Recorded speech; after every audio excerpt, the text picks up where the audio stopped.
You're listening to BQN. Assimilate the audio.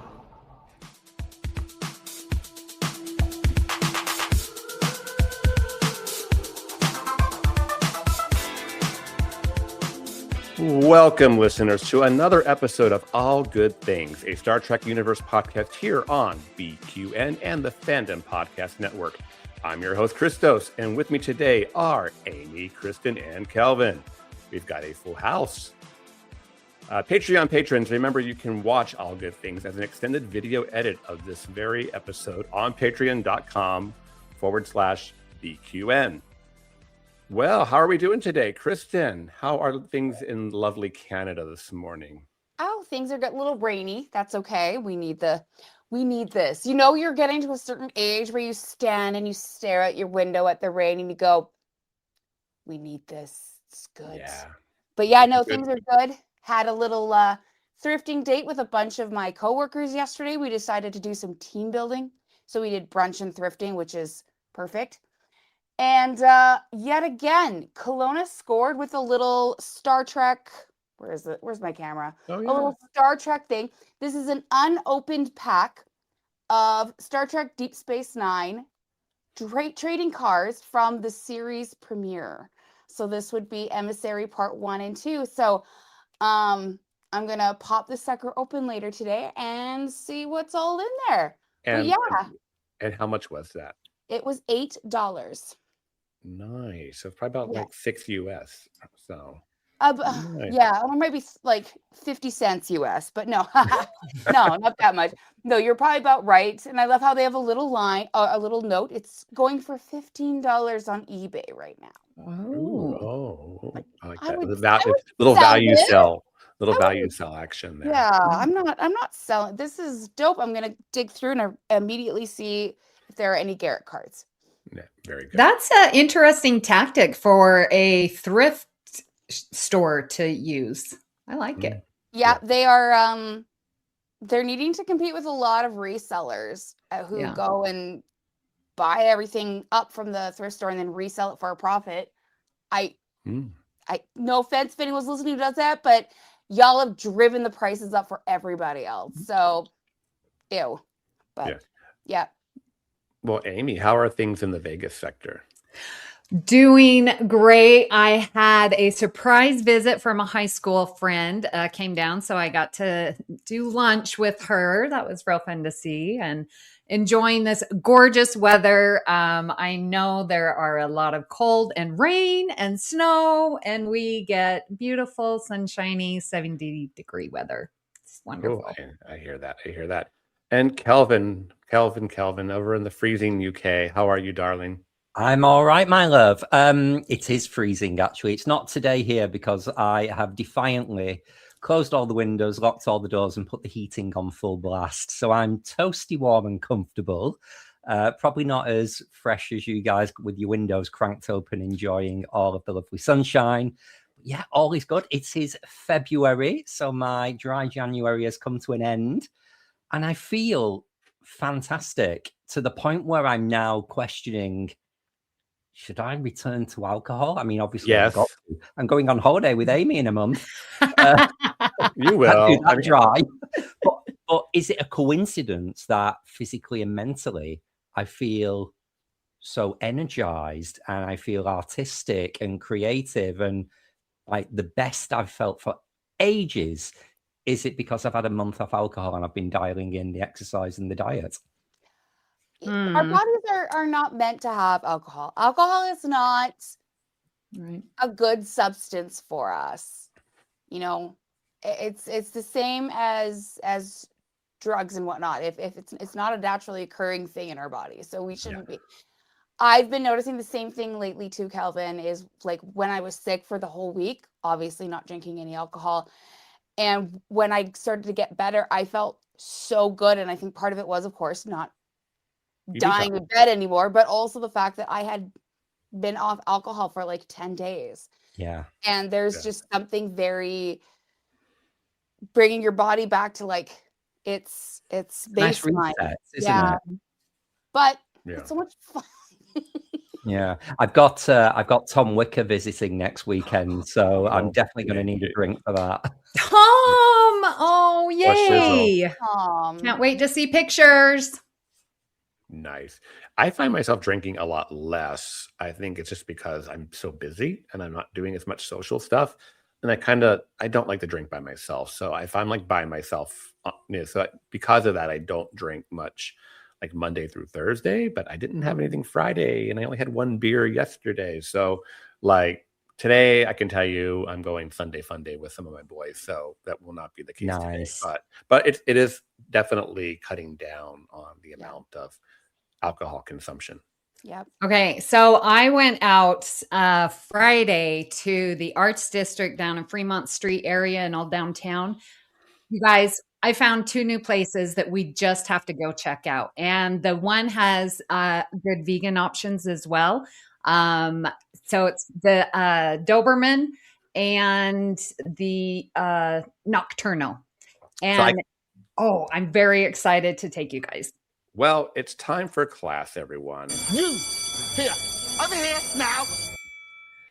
Well, this next little subtopic, I mean, I could make our whole episode today. We're going to talk about, but that's that and Chrissy's deal.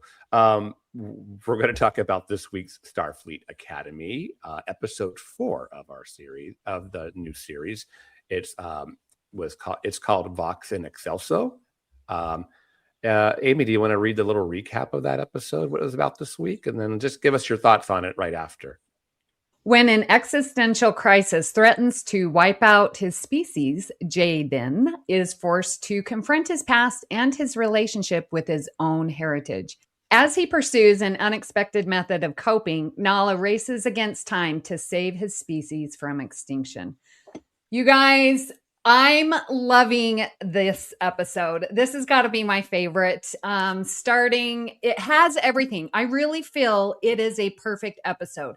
It's got your space battle. It's got democracy. It's got debate. It's got knowing who you are. It's got representing this warrior in a different way. So it's not, you need this diverse warrior group, and the fact that we get to have it is so amazing. And I love the backstory with Na'ala and the Klingon ambassador dude.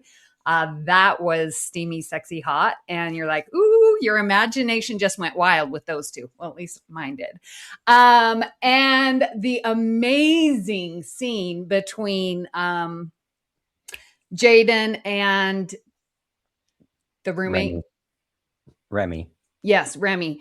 Absolutely freaking loved that. I know. Steamy hot. I was like, oh my gosh. And so perfect. Do you know their the chant? I'm not sure what that chant was. I think it obviously had a little bit of with the Maori, little New Zealand feel to it. But I actually did Yam Noho Renge Kyo to it. It's the same syntax, like the same, and it's that same kind of idea of a mantra repetition. Yes. I was like, that sounds like Yam Noho Renge Kyo. And I kind of said it with it. And I was like, oh, yeah, it is. It just clever writing. They just kind of changed it. Yeah. It sounded a bit like Voulez-vous coucher avec moi ce soir to me. Ce soir. Yeah, that was fun. So I just thought it was really a perfect episode. I've watched it twice. I just can't see where it could improve. I felt it was really excellent. Kristin, what about you? A lot of nodding. I completely agree with Amy. This episode brought me to tears.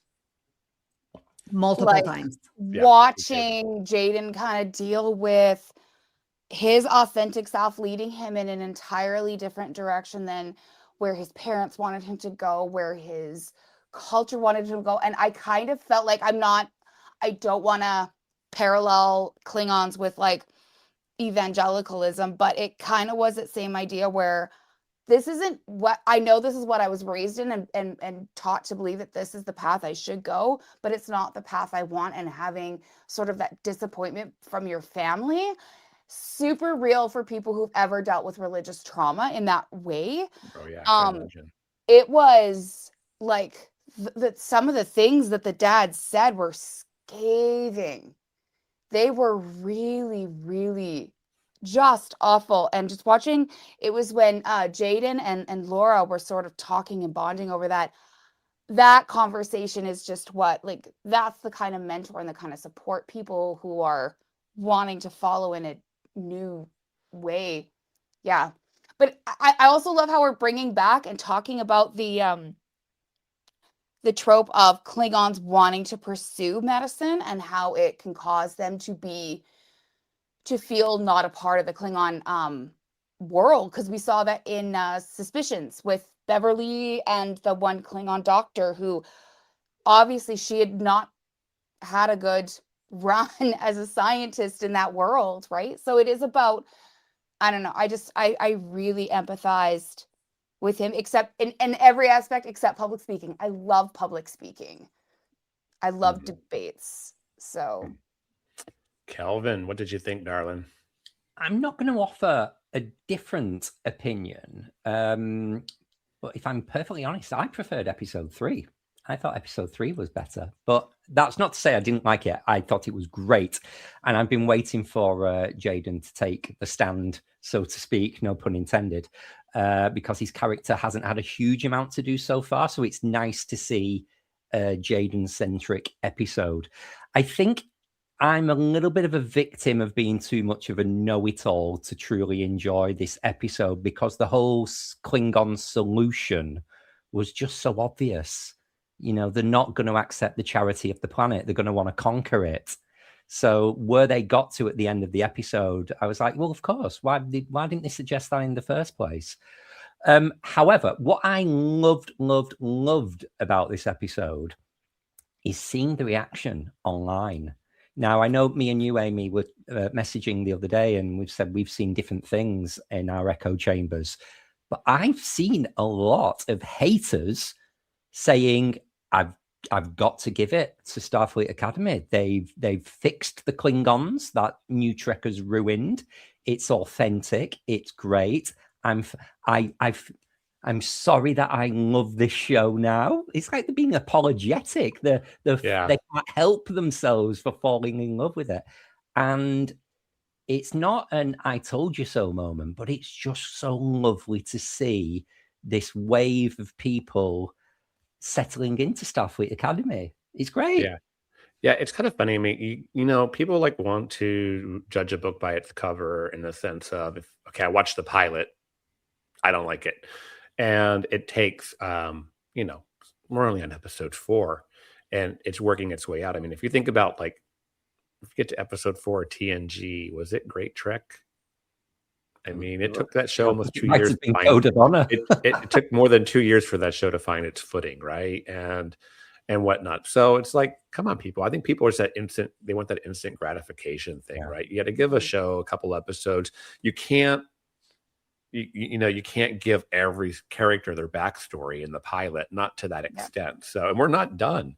You know, there's so many people we still don't know much about, right? And I'm hoping there's going to be more episodes like Jaden's, kind of giving us more of a background of that. I personally thought it was like a perfect Trek episode. I was emotional the whole way through it. I had tears a few times, especially when Thok was talking to Jaden. I just felt like, oh, what a mentor type moment. And like, I'm not here as your teacher or your I'm here as, your elder of your species, and I'm here to do that. I really like that. And everyone needs to do that. We need to step up, and us older people, now that we're getting there, we need to be proactive. I run around with my daddy status all the time teaching the young boys. Yes. And because that's where we're going to get better human beings. Yeah. Yes. So we need to do this. And good job for Thok for recognizing it. I should have stepped in sooner to, build you up. Great point. I like the point where she's like, I'm going to try to follow Commander Reno's advice and not F it up, even without Reno in this episode, you kind of have a little bit of Reno. I like that.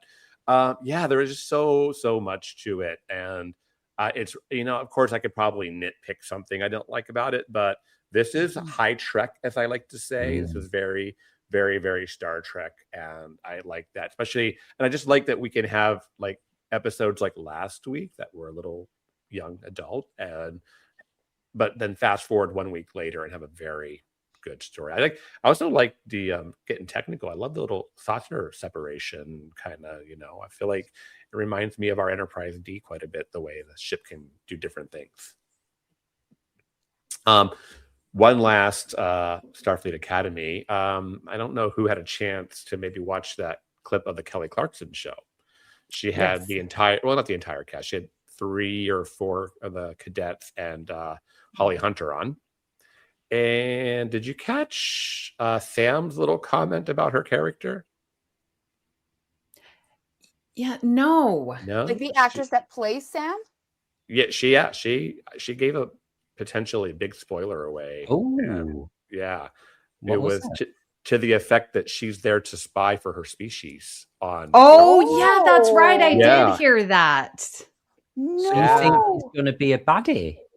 I don't think she's a baddie. I think there's going to be a Sam episode, but I think she's making sure it's safe for the holograms kind of thing. That is this going to be a, I don't know. She used the word spy, and I was like, oh, yeah. I don't think she's supposed to say that.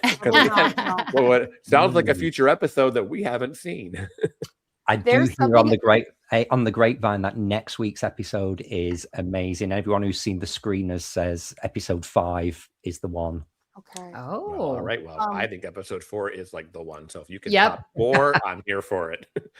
No, I love Sam. I don't know why. There's just something so pure and like just lovely about her. Oh, I wonder if she's cognizant and knows she's a spy, or is she just there and they're like getting like they're tapping into her network or something, and I don't know.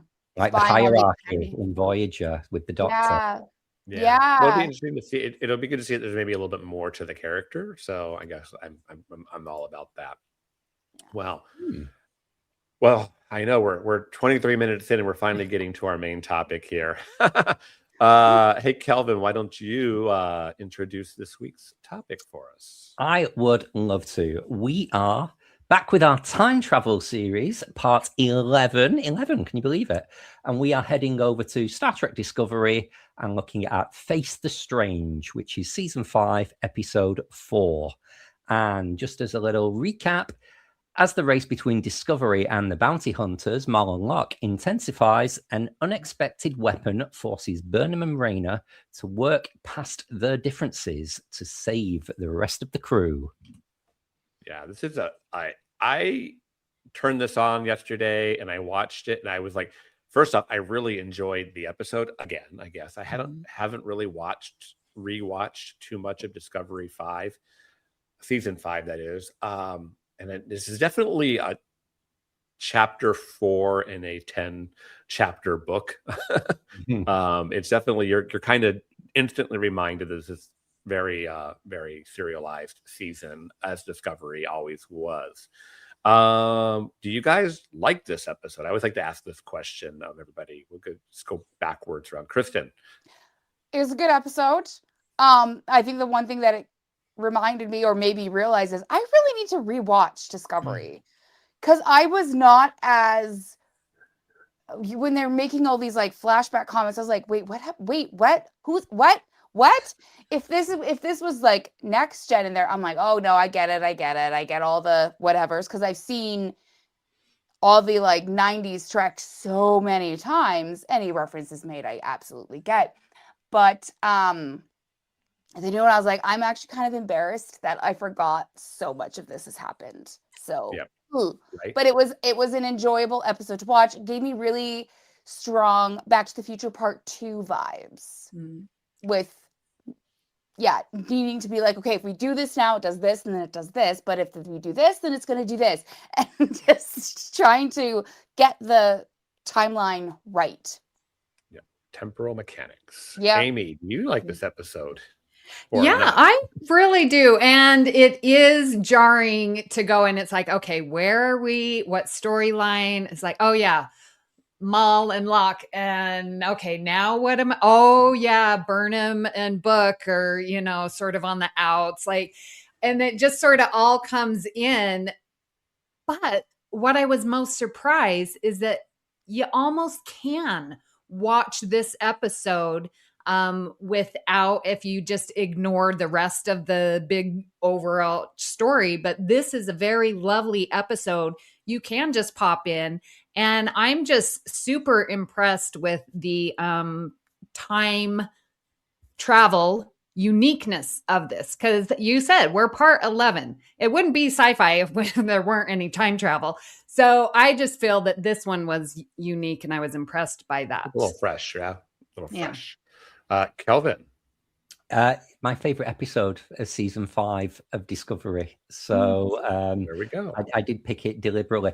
I'm aware that the last 2 episodes we've covered are quite deep, and it stirs a lot of emotion. So I thought in our episode coverage, it's a fun episode. It's a celebration of Discovery, of the history of Discovery, and I think it comes at the right time at the end of the season, much like Shattered on Voyager did in season 7. It's nice to get to the end of the series to be able to then look back at little points throughout the history, and it really celebrates journey and connection. Not only Rayner's slap in the face, but the way Burnham has changed as well. So yeah, I love it. Yeah, I that's a really good point. I was thinking to myself, this is a really nice episode to be having near the end of the series.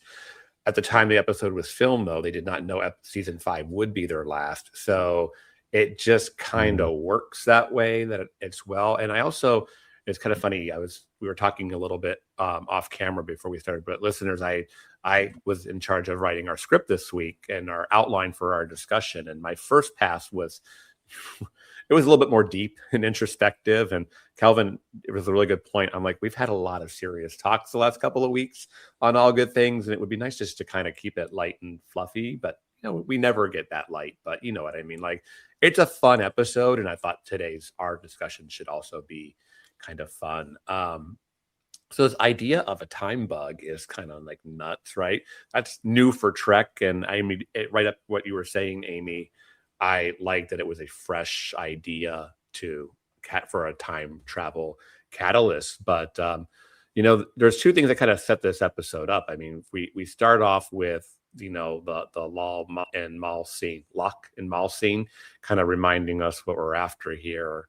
But then we have that scene on the bridge with Rayner and the entire bridge crew, and Rayner just kind of being very dismissive and straightforward, and gets pulled into the principal's office with Burnham to get tuned up a little bit, and they're basically debating command styles and whatnot. And then our time bug hits. So it's like the perfect timing. I mean, it's almost a little in your face that our Rayner needs a little bit of a lesson. But we really do get to see, going into topic 1 here, we get to see the history of Burnham basically over 5 years. And we're basically, we're watching Burnham bounce through her past. And I kind of want to ask this, if you guys were to do this, if you were bouncing through your past for, how would that make you feel? Like, if, Kristin. If it was the last 20 years, probably not bad. If it was anything from my childhood, I wouldn't want to be there. I think that would be harder to watch, especially if, from temporal mechanics, you're not supposed to interact with your past self, right? That didn't happen here, whatever. Because I would be like, hey girl, it's going to be okay when life is going to be okay. But might I suggest investing in Apple, or just slipping in something there that, this is going to solve a lot of problems for you. Hence your Back to the Future part 2 exactly, very much with Biff and the almanac.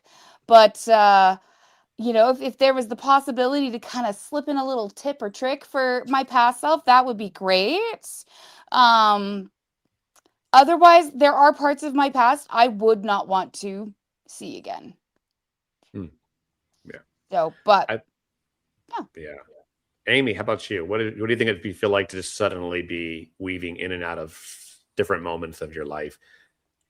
Yeah, I would do the same thing as Kristin and what Burnham did. Like, she gave herself some advice when she was the mutineer and was like, you're captain? I don't believe that. You're a mutineer. So that was really good. And I would have liked to have done that. Again, that childhood, my high school, middle school, I don't need to visit that. That would be definitely something to skip over. We don't need to feel see like that. with that particular part, you see that moment of like self-doubt, right? Like, I can never achieve this. What are you, you're the captain? How am I supposed to believe that? You know, like, I can never achieve that, given what my history is or whatnot. So that's a good point. Kelvin, darling, let's have you, like, let's just say you're weaving back and forth out of the last 5 to 10 years. What's that look like for you? Well, I don't want this to become, like on RuPaul's Drag Race, when they get the picture out of the little toddler. What would you do if you went back in time and said hello to little Kelvin? So, we don't have those obvious conversations of you're going to go through pain, it will get better. But don't forget, in this episode, they also jumped forward to when it all went wrong and the Breen won. So interestingly, if I was to jump forward in time to a time when things had gone wrong for me personally, as opposed to the world blowing up, I wonder what that would look like. And I wonder if when I return to the present, it made me feel more or less comfortable about some of the trajectories my life is currently on, because it would lead to that future, or do I need an intervention to change it? So that kind of perspective on the present, I find the interesting thing of the time jumps. But if you think of like what you've just said, she only went back 5 years when she met herself. So if I was to jump and meet myself in the pandemic in good old 2020, what would I say? Well, I'd say that the pandemic had obviously come to a close, but actually in a rather perverse and weird way, you may look back on the pandemic and find lots of good points about things that you're in at the moment that seem very scary, very upsetting, but you will fondly look back on all of our Sunday night Zoom sessions when we had nothing else to do, and how that forge some of the best relationships you've currently got in your life. So a lot. What would you do, Christos? Well, like I said, it definitely would be hard at times. There's I mean, we all have our moments that we're not proud of, or we definitely learned something from. And I think that's the better way to look at it, is we learn something from those moments. But I'm like that same person that, like, if I see an old video of myself, and that's what I put in the script here. If you see like an old video, like, ooh, who is that guy? I don't know about him. Because we're always evolving, right? We're always learning. So I like what you said about going to the future, though, because they did just that. They took away, like, oh, this is awful. So when we jump back, we have to succeed. We have to succeed. It was like a stronger determination that was like ingrained in them after seeing that future jump. But so this whole kind of episode is like, I don't know, like Burnham. I don't know. I want to say Burnham on trial. I mean, she's got to go through some stuff. She's got to go back to see herself with Book when they're still a couple, and have to act like they're still a couple to get through that scene with him. She has to go back. I know. To be inauthentic with the "I love you," and the kiss, and it's like, how did he not know? Do you think it was inauthentic? Yeah, or was it? I read it in a way of this is her having the safe space to admit that she still loves Buck, even though they've separated, because she's allowed to say it to his past self, because he'll believe it. So this is, to me, was Burnham having a realization of, I do love you still. And a reminder of what they had. Yeah. I love it. Like they did, you don't know what you got till it's gone, right? And so then she's able to now go back to when he's got his top off. Yeah. Oh, hello. I knew that was coming. So let's just talk about, because this is basically all from Burnham's point of view, right? Like, what version of Burnham like, looking back, I guess I put makes you most uncomfortable, but like what version, or just maybe that you just don't like, is there, there's such a jarring, for me, I'll just start off. So for me, Burnham goes through such a big change technically in season 3, episode 1, where she has a year by herself in the future before Discovery gets there. And basically they change the character kind of overnight, so to speak. And nothing is more jarring than watching it on display in this episode. But what do you guys think about old Burnham versus Captain Burnham? I like it. I remember the very first time I watched this episode, and when you see context is for King's Burnham, let's call her, episode 3 Burnham, I was like, I don't remember her being this, I don't want to say evil, but like the baddie. Yes, she was downtrodden, but she still had that kind of hope and ambition and wanting to do more and prove herself. So I don't think they characterized it correctly. She's was mad. Yeah, she was a villain. Yeah. Angry. I guess mad means different things over there in the UK. But Amy, what did you think about season 1 Burnham versus season 5 Burnham? So when she's jumping through, we really get to see her progression of, season 1 Burnham, but how well she knows her crew. Because when she's Captain Burnham, she's able to pinpoint these little tiny parts. And it almost gave me this level of comfort, like, okay, just because I don't know this about these characters, I now know that Burnham knows this about her crew. And so it almost makes me feel like, oh, I know them better. Because that has been a big complaint of mine. Like, I don't know these people. But again, if it's the Burnham show, we're recognizing Burnham knows these people. And that's all we need to know because it's the Burnham show. And I really got to see that in this episode. And I think that's a sign of good leadership, is when a leader knows their crew, their employees, whatever, really well on more than just their a position or a number in a bureaucracy, right? They are humans who've lived through entire lives, and this leader, this captain, cares about it. And I think that shows a lot for her, because that's what she had at the beginning, right? With with Michelle Yeoh, right? Her character. Sorry, again, I need to rewatch Discovery horribly. Yes. And so I think she wanted to be that kind of captain. She's emulating what worked for her. And then I think we see season 1 with Burnham just, introduced back to any sort of, like, not in prison, but she's not a commissioned officer. She's just there. She has a lot to prove, which is why I think she seems so rigid and so hard to love, is she's on a path to redemption, and she's not going to screw it up this time, and she's not going to bend any rules. And so we kind of see this little insufferable moments, but that is what she needs to do to protect herself for this second chance. That's how I interpret it. Yeah, it's funny though. She even says that in the episode. I'm not going to make that mistake again, or I'm not, something to that effect. And I'm like, but I feel like Burnham was always just kind of not afraid to do what she needed to do. So I didn't always think that is quite authentic a line. But Kristin, you did set up my topic too, like perfectly, talking about knowing your crew and I think that was kind of the whole. I think the point from Burnham's point of view was you need to know your crew, because you just never know. Because we kind of bouncing back to Raynor, she's kind of dressing him down in the beginning of the episode because he doesn't believe in letting the crew express their thought, express their feelings, their ideas, and really bouncing it out. And he shuts down one of the crew members. See, that's how bad I am with Discovery. Reese.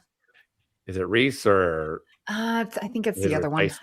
Yeah. See, that's because, thank you, Discovery, we don't know these characters all that well. But he shuts him down, and Burnham doesn't like that, because she's like, no, that's not how I command. And basically Raynor gets to go see how connections and knowing people basically it's how they get out of the situation is Captain Burnham being able to convince them through knowledge of their characters, that she can be trusted. So, what do you guys feel about like Raynor's journey in this episode? Because he does make kind of from first act to last act, he makes a pretty big leap. Amy, what do you think about that? Yeah, I loved it when they were in the captain's ready room or whatever, and he loses it and he has to apologize. Like he just blurts out, and he's got so much anger from his past that is coming through with how he's handling other people. And Burnham is exactly right to set him in his place and teach him. This is the kind of leadership style that I prefer. And this is my ship. Oh man, when she said that, it was so good, but she needed to set those boundaries and the expectations. And thankfully he lives up to them. Like he tries these little, okay, maybe I'm going to relate better to Stamets. Let me try there. And they, have a good working relationship through this episode. So I'm really impressed that one, she was able to, guide him. And then two, that he listened and was like, okay, maybe I should try it her way. And that's a huge leadership skill that I think some leaders need to work on. Mm-hmm. Kelvin, what are your thoughts on Raynor's journey? I love it. I love any exploration of leadership styles. And like Amy just said, I loved the minute they materialize in the ready room and she just says, not how we do things here.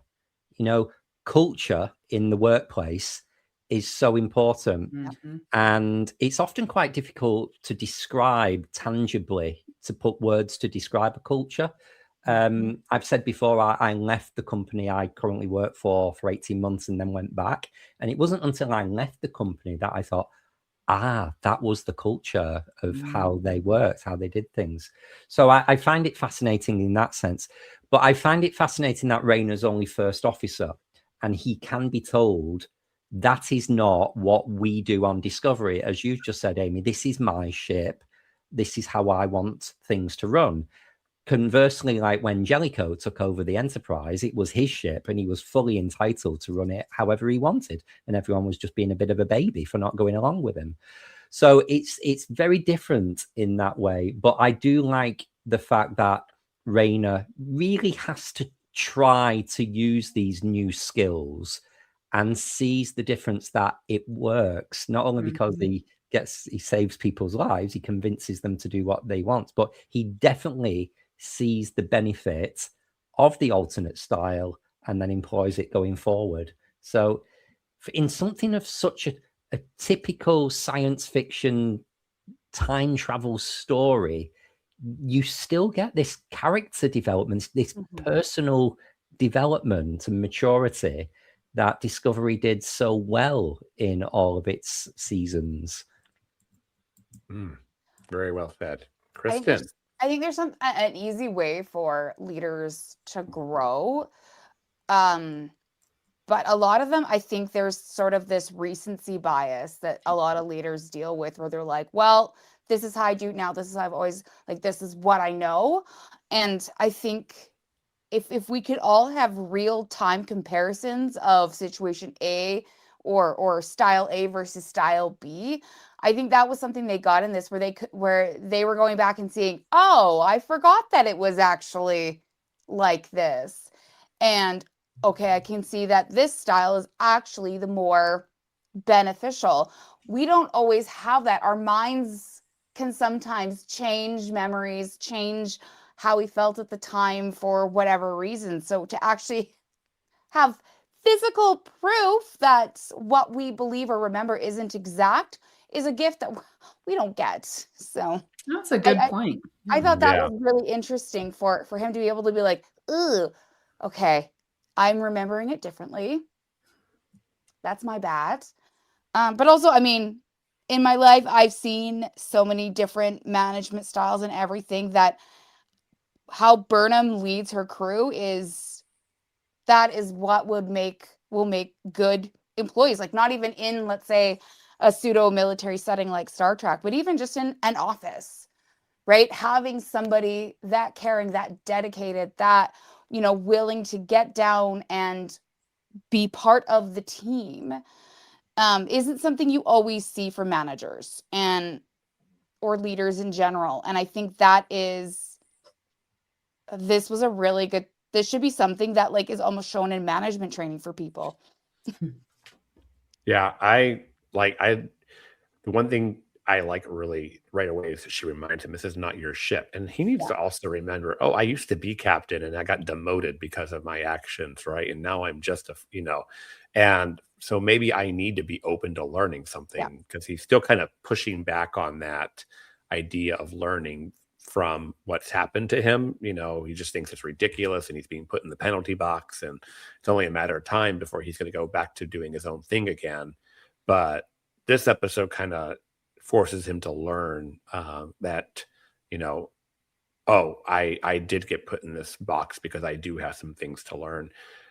It's interesting to me, like, how he must look at Burnham, because I'm sure he's like read her dossier, right? You know, and he knows the mutiny and all that thing, all the things that happened. So for him to actually get to go see her past and be part of it and kind of see the contrast of who she was then to who she is now, I think it kind of helps him accept her better. Like, oh, she wasn't always this way. You know, she was really hard and had a hard shell around her and was very jaded and tough. And she's learned to be this captain that leads in this particular style. Mm-hmm. And I think he has a deeper respect for her after living her past. I think we all do. I think this episode really reminded me. I've not watched a huge amount of Discovery recently. And I just got that, man, Burnham was just such a great captain. And by the time she got there at the end, the fact that we didn't get more of it, we all felt so robbed at the time. I love Captain Burnham and I love Sonequa. Yeah. I like where you were going with that, Kelvin, because I was going to introduce our third topic, and that's like perfect. So does this feel like a time travel episode, or do you feel like we're kind of watching a clip show in disguise? You know, is this like reliving Shades of Grey-ish? You know, that's a shady comment. No, okay. I have never been one to immediately dislike clip shows. That's just I've never got the hate of people who are like, oh, clip show. I'm like, okay, if that's what they need to do to maybe save some money to be able to do good content moving forward, work. Let's go, you know? But two, it's also sometimes good to be like, to have those little reminders. Yeah. So yeah, I've never had a hate on for clip shows, and I love it when series do clip shows in kind of creative ways, like The Rookie with Nathan Fillion does them as these documentary episodes. And again, I think it's so creative. And so to do this as a time traveling episode, I thought it was great. Anytime on Star Trek when they time travel and it's like, how did the women have the hair at this point? And it's so funny. We always do it. So when we go back and you see Oo and Detmer and Tilly with all the different hairstyles, but even the Discovery itself as a ship has changed so much. The appearance internally, externally, with Zora. We even had the old computer voice in season 1 as well, which I picked up on. To come back to the clip show argument, I didn't like clip shows when they used to do them on Friends, but that was only because they all got £10 million an episode. I was like, lazy. However, it was not until reading the notes for this episode that the scene with Dr. Pollard, which is the end of season 2, I didn't know they used a clip for that. I thought they reshot the scene and Tiffany, is her name Tiffany? I don't know. I think it is. She came back to shoot it, but no, they took the exact clip from Such Sweet Sorrow and then just wove in Culber and Stamets on the bed. So I didn't even know that was a clip. So that's how well they did this clip show. Yeah, I feel this separates it from a clip show because they are not only jumping in the past, but jump to the future. So those times, like, with Zora in the way future where they see, the destruction that we cannot let this happen. But then also they went way back to the construction of Discovery, which again puts it outside of that normal, this is a clip show. So I think because they went outside the parameters, I'm saying this is not a clip show. Yeah, and it's not a clip show technically. Most, 99% of the footage is brand new filmed. One of my favorite shows of all times is The Golden Girls, and they would do clip shows in which we actually rewatched footage that we've seen before. Like they would go back to another episode, and they would also do it in the sense of let's tell a story that takes place in the past, but it fits within the premise of the show. And they were like, thinking back, I think those are a little bit more and the memory was freshly shot. It was new footage, so I feel like that a little bit fits better to this. How do we feel this episode compares to Voyager's Shattered? Because we don't have that in our previously watched episodes, and this is the one I get. Like when I watched this episode for the first time, the first thing I thought was Shattered. So same. And when we recently did our deja vu with Face of the Enemy and Second Skin, and in the future, not too soon because we're only talking about it now, but I will want to do a deja vu with Shattered and Face the Strange because they're so similar. Okay, well then maybe we should have a pin in that. Yeah. And save that for a better day. I just get really, like you said, and I do love just by looking for context of outfits, hair, and whatnot to try to like really decide where in time is this clip at now, because not, you're looking for those clues, not necessarily dialogue and whatnot. So do you feel, I guess our last little piece here is, do you feel that Discovery earned this episode? Do they earn, after 5 years, this look back at its history? Kristin?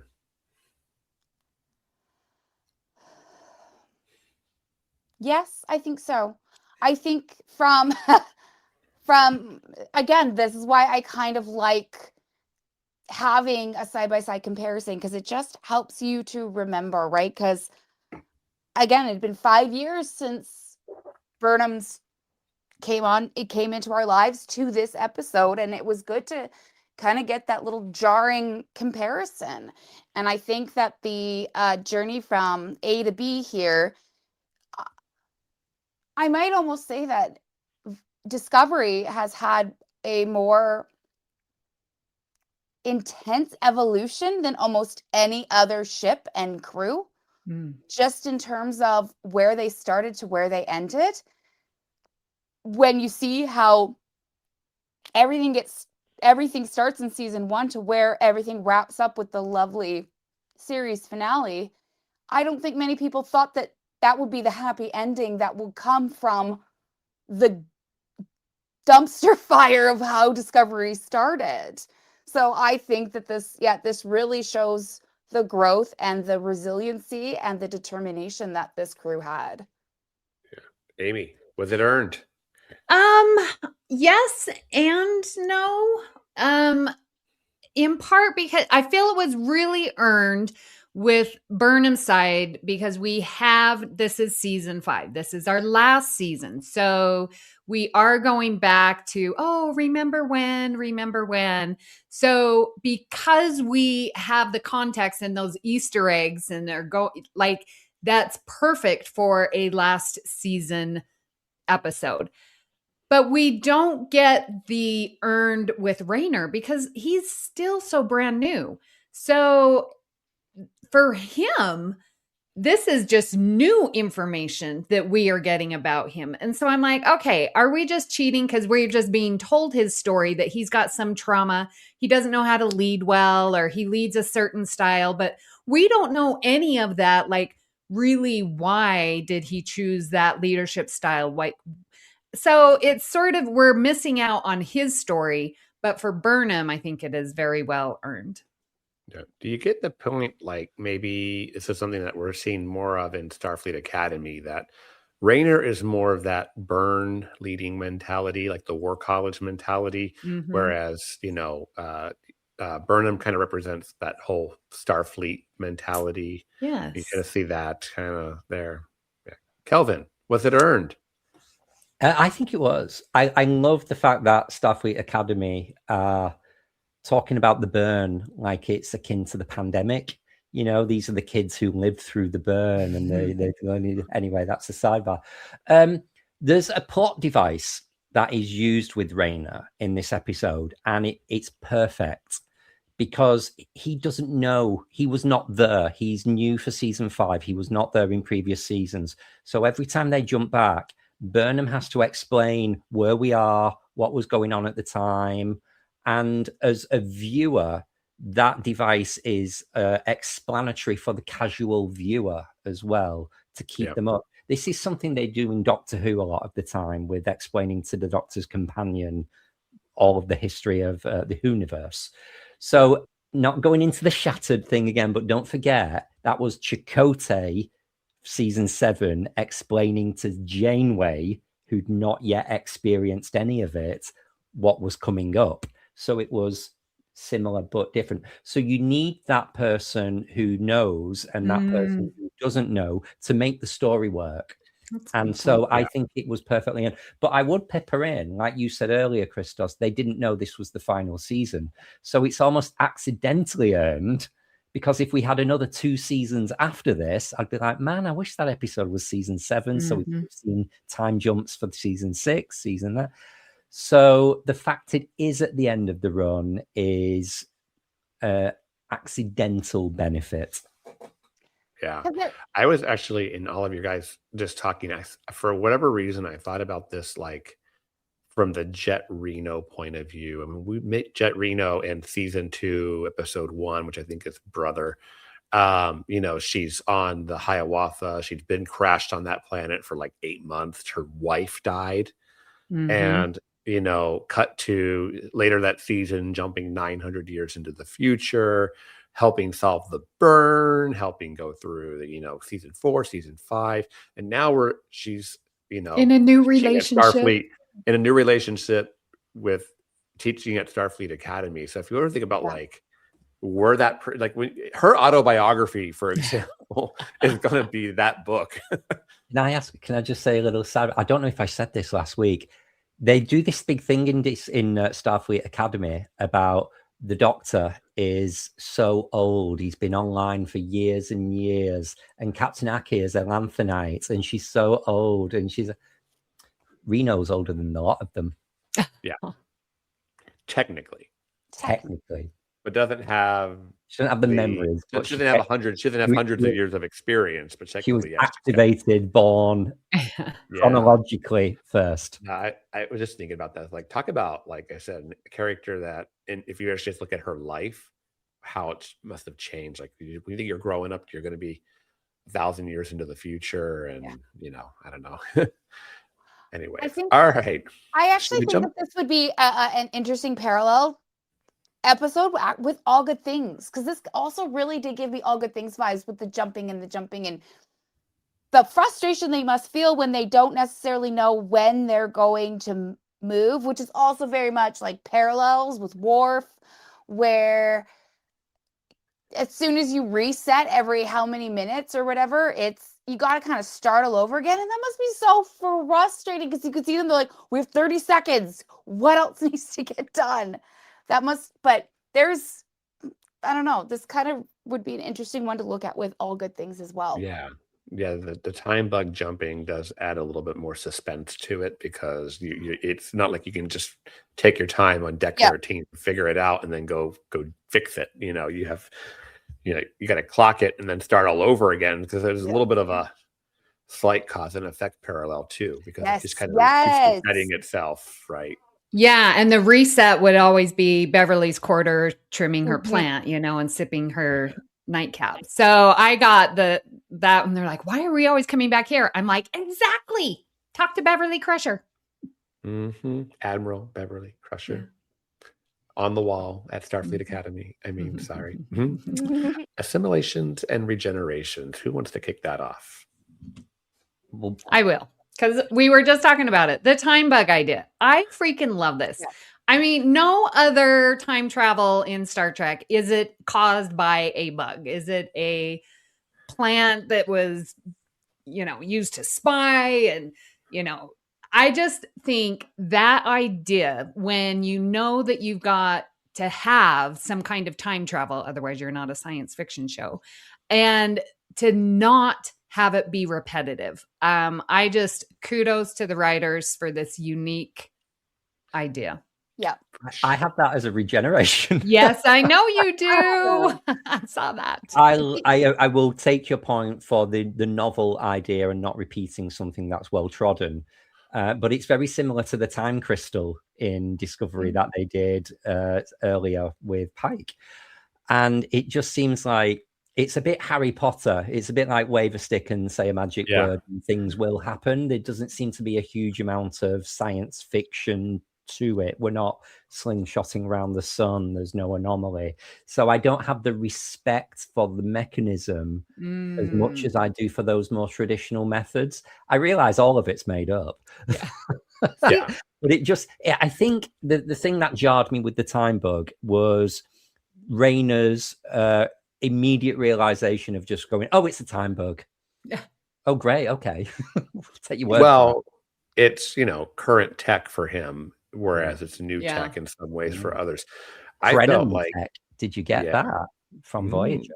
I'm going to go with Amy on this one, in that I love the idea of the time bug, because we're also not talking about the fact that it's designed to be a weapon.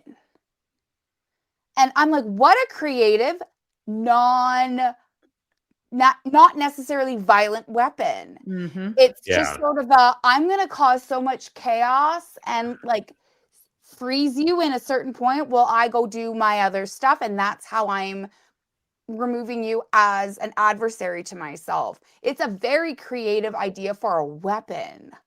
Yeah, it's what Star Trek needed to do. If they were going to jump 900 years into the future, we needed to see new things. So things like time bugs and programmable matter being used as a weapon. And first, programmable matter, period, is new tech.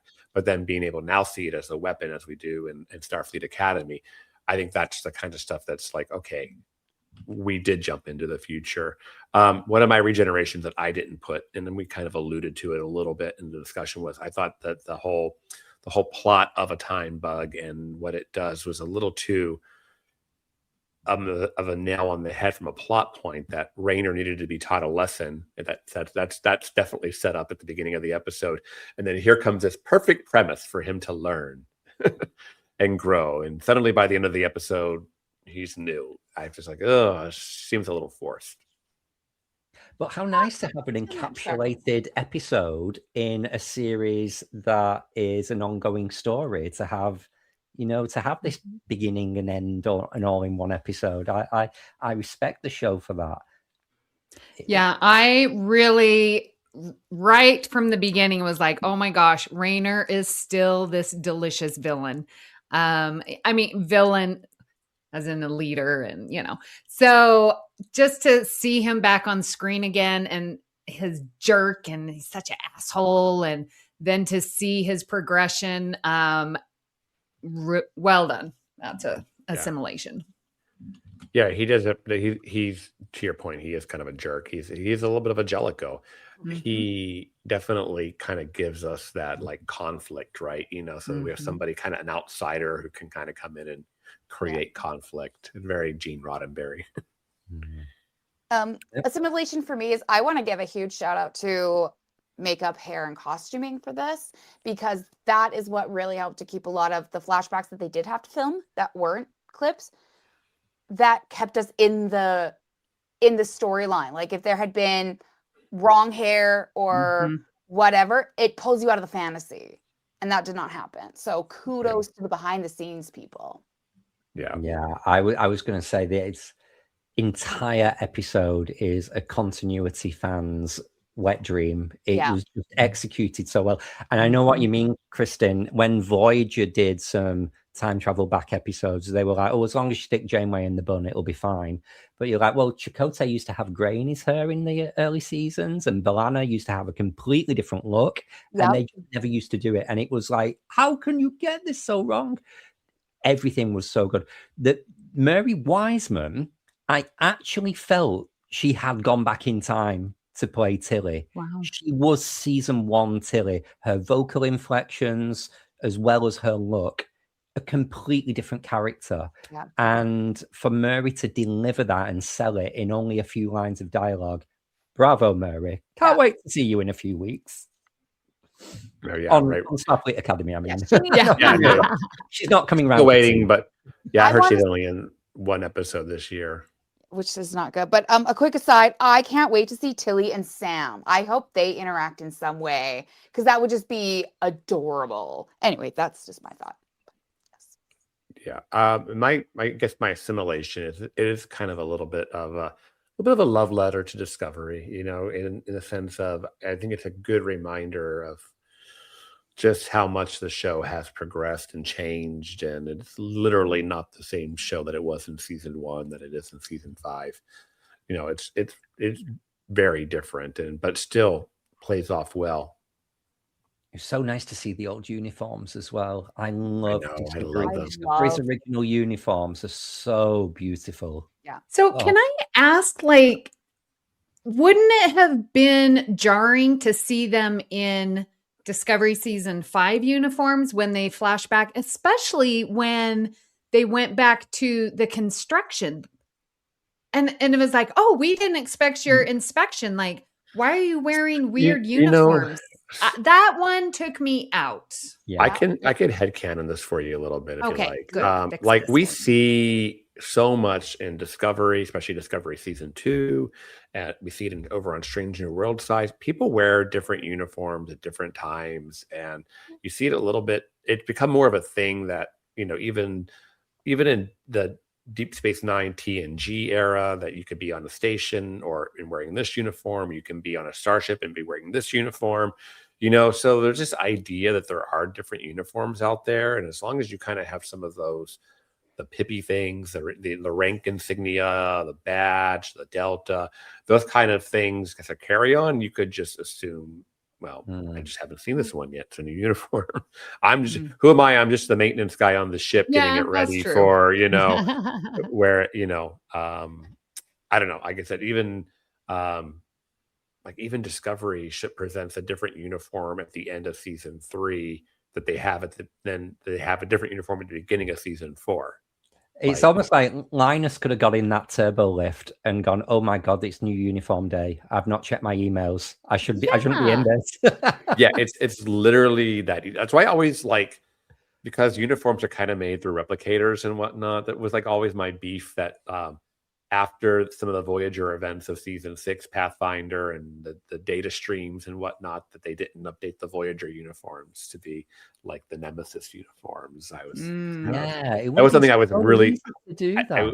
It would exactly, and it's like, come on. It's like, I know they probably thought, oh, the show's almost over. We don't want to go through that expense of updating everyone's uniforms, but I thought it would have been a nice touch. Oh, Kristin, imagine a Starfleet thrift store with all of those uniforms of old.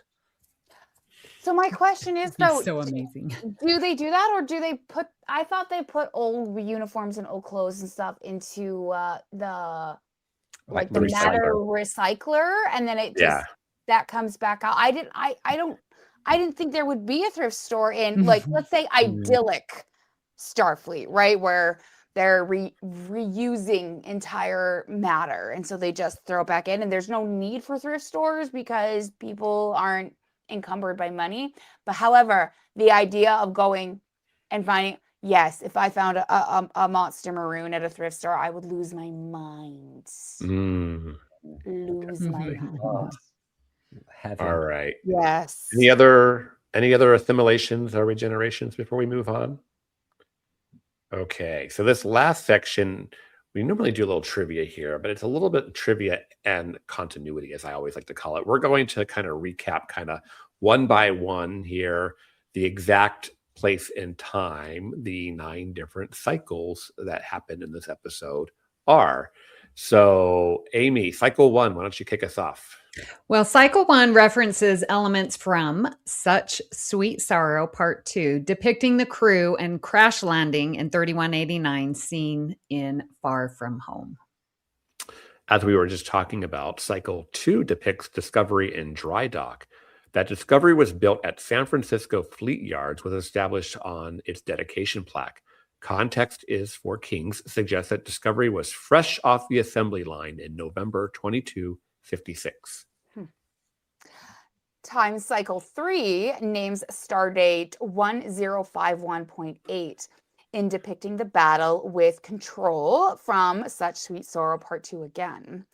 Burnham recorded a personal log entry with this date just before the battle in Such Sweet Sorrow. And time cycle 4 names stardate 865422.4, a date not previously established, but depicting a point after Osyra takes control of Discovery at the end of Sukal, but before the Orion operating system is introduced at the beginning of There Is a Tide. Culber's radiation warning in Sukal suggests the events of both episodes take place in less than a day. Time cycle 5 and 6 names stardate 893612.3 and 3218. Burnham's Tricom badge references this cycle as both time cycle 5 and time cycle 6. Interesting. Time cycle 7 names stardate 865312.3 on Stamets' pad. This may place the events in 3189 between People of Earth, which was stardate 865211.3, and the adoption of the Tricom badges and the new Sport interface in Scavengers. Time cycle 8 is set not long after Burnham takes command in That Hope Is You Part 2, but after Discovery adopts more colorful 32nd century uniforms previously depicted in the Kobayashi Maru. And time cycle 9 is set after Burnham comes aboard in Context is for Kings, which is 6 months after the Vulcan Hello, which is set on May the 11th, my birthday, in 2256. But before Landry's death in The Butcher's Knife Cares Not for the Lamb's Cry. Burnham is wearing the Starfleet uniform she synthesized at the beginning of The Butcher's Knife. I'm just going to leave that there. Dreadfully long episode title. Possibly placing these events during that episode. While Lorca and Landry spent much of that episode focused on accelerating development of the Spore Drive in order to save Corvin 2, the events of this episode that include them being on an away mission from the ship could conceivably fall after the teaser and before or early in Act 1. Choose Your Pain establishes Landry is dead 7 months after the Vulcan Hello.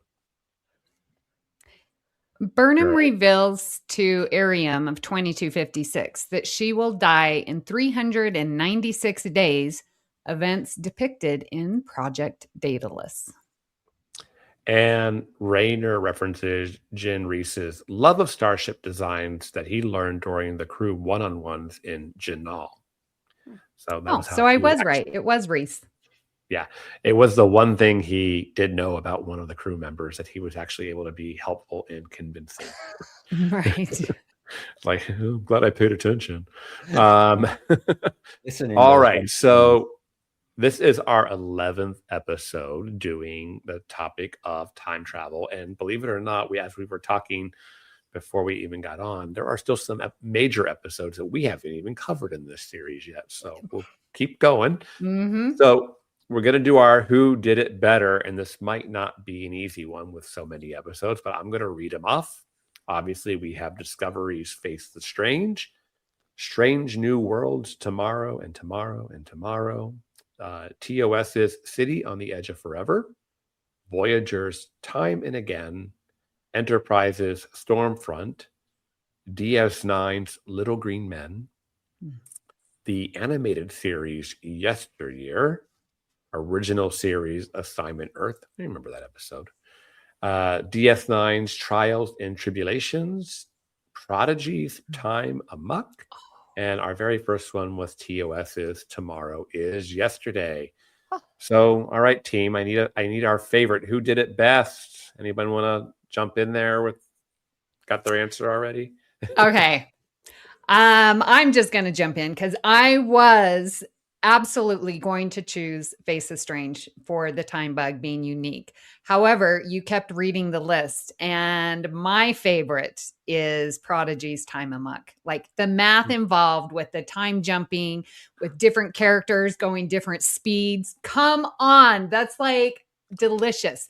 And Face is Strange almost got there because their jumps, if you notice, was a hyperbola, double helix, and their jumps were mathematical. So that's why it's so close. But because Prodigy did it, well, I guess not first. Ooh, darn it. Did Prodigy come out during Discovery? Who did that? I mean, this episode would have been after Prodigy's episode, yeah. Yeah, so I think Prodigy included math a little bit more, so I'm going to go with Prodigy. Okay. Kelvin, do you have a winner? It's an impressive list, and I am starting to think of what method of time travel did we use in each of these, and maybe admire an episode for that reason. I want to go Trials and Tribulations because I love it so much, but it's just, it's the orb. That's another easy time travel mechanism as well. And, at the end, throw away, Kira just got us back. Great.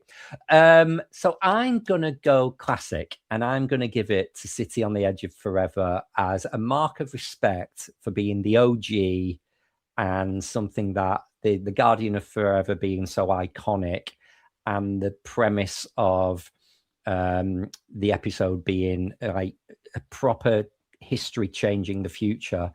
It was really ahead of its time, so I'm going classic. Very good. Kristin. What'd be interesting is going back and rewatching what we said was the best one the last time. I have no memory. I have no memory what I said last time, because I think when we did Tomorrow, I think I picked Little Green Men. And from a camp perspective, love it. And also, I love the ones where they're pulled back by some sort of space anomaly that they have no control over, and they don't know what happens, and they have to figure it out and then learn how to adapt in order to solve everything. I think those are always really creative ways. So from that perspective, I still have a very soft spot in my heart for Little Green Men, but I totally get City on the Edge of Forever as being iconic. But then Tomorrow, Lon and Kirk's chemistry is delicious. And it's in Canada. Very on. And it's and they talk about poutine. Little Green Men. I'll probably have to stick with the Little Green Men just because it's so very stupid. on brand for you. Last weekend I watched The Voyage Home, which I was like, why haven't we covered that in this series yet? We'll have to pick that baby up. More to come. And we've not covered any TNG yet in this series.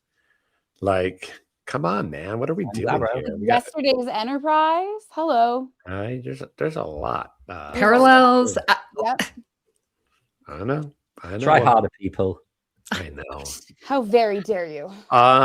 It's kind of funny. I'm not feeling like I got one of these, like I'm just like so passionate about. So I'm going to say, just based on how much I did not expect, but really enjoyed watching Face the Strange yesterday, and it was really like, I'm going to pick that one. I know it's a little biased, fresh in the mind, but I literally consumed that episode, like just boom, done. It wasn't even work. So, and we always say this is our favorite at the moment. How we are hearing today. I mean, it's just a tribute to how great Star Trek is. That's why we do this. What's happening on BQN, you ask? Let's chart the Star Trek cosmos with all good things. Embark on a comprehensive journey through the entire Star Trek universe with the insightful crew of Amy, Christos, Kelvin, and Kristin. Galaxy class, engage. Stephen and Stefan pilots this Alpha Quadrant mission. meticulously covering all aspects of Star Trek: The Next Generation. Infinite diversity. Stay current with the newest Star Trek frontiers alongside Chrissy and Thad. Union Federation. Whether your allegiance lies with Starfleet or the Planetary Union, Kyle, Kevin, Amy, and Haley offer a unified front, discussing both current Star Trek and the truly Trek at heart, the Orville. Crack open that book with Peter and the Trek Book Club podcast. Delve into a rich tapestry of Star Trek's beta canon. What's the tea, Bev? Christos spills the latest Trek news and fandom insights with an essential LGBTQIA+ perspective, complete with engaging guest interviews. Our visual voyages that you can find on YouTube as well as podcasts are Trek Masters. Think you're a Starfleet Academy graduate?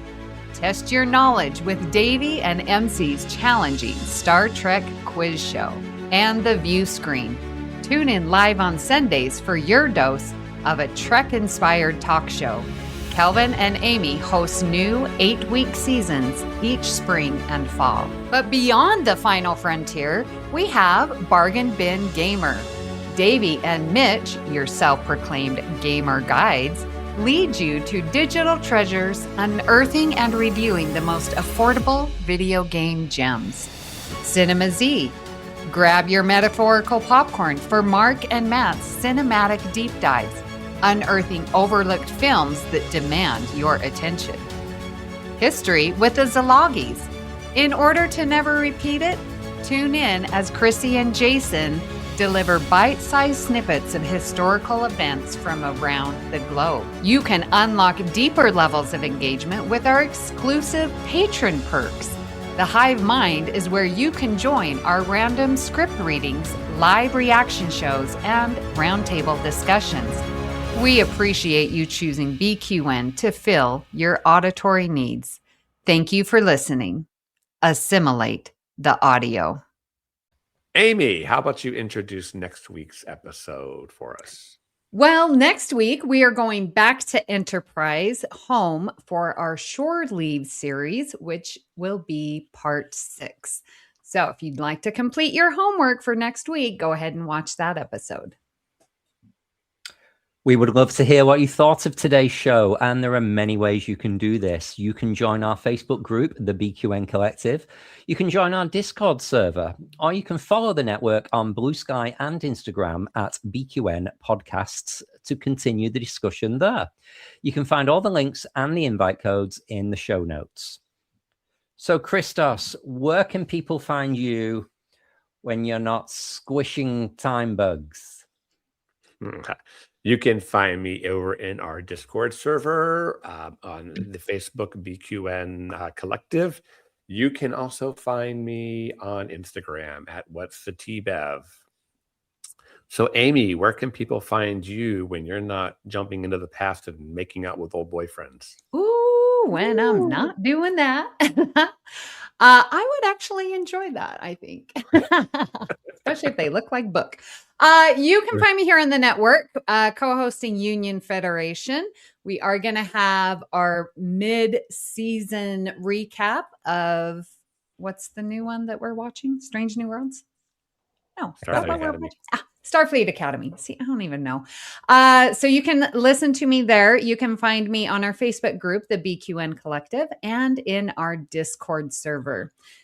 And Kristin, where can people find you when you are not thrifting for Star Trek cards? I just opened it, by the way.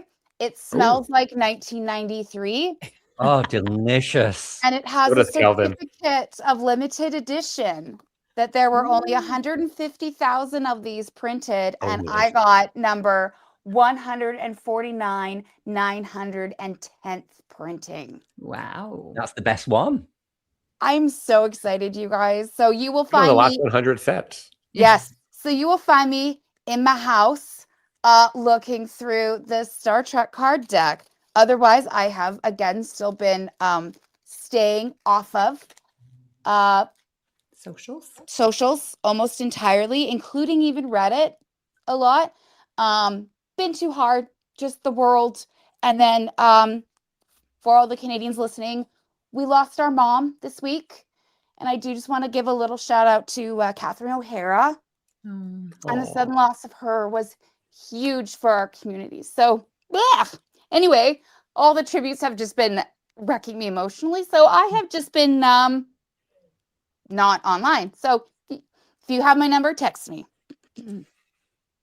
And Kelvin, where can people find you when you are not going behind people's backs to crank up the heat in your house? You literally just walk through the door. Don't get me in trouble. So funny. He's going, he's boiling. Right, when I'm not about to get my ass kicked in a domestic setting, you can find me all over the internet in the BQN Collective Facebook group. You can come and chat with me directly on most of the socials at Kelvin's Timeline, or you can come and find me in my Redbubble shop or on Vinted and buy all of my old clothes at Kelvin's Timeline. I ordered our Spice Babes shirt or whatever you're calling it. Space Babes. Space Girls. I love waking up in the morning and going, oh, I've had some passive income in the night. There you go. Earning money in your sleep. You will never hear a commercial here on BQN. And if you'd like to help us keep all our shows coming to you each week, you can become a patron on the network on Patreon.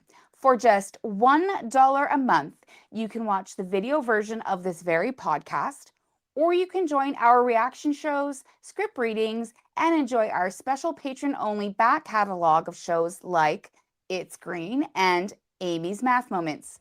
Visit patreon.com/BQN to sign up and get all the details.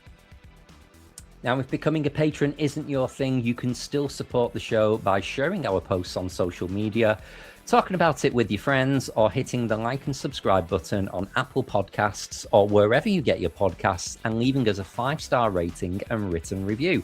And that helps others to find the show and builds our little community of awesome listeners. At this time, we would like to thank all of our patrons, but give a special shout out to our very own associate producer, JJ Feastrom. A special thanks to Graham Kelly for our opening and closing music, and of course to Kelvin for our artwork each and every week. Well, listeners, we'd like to thank you for listening. We hope you'll join us as we search out all good things.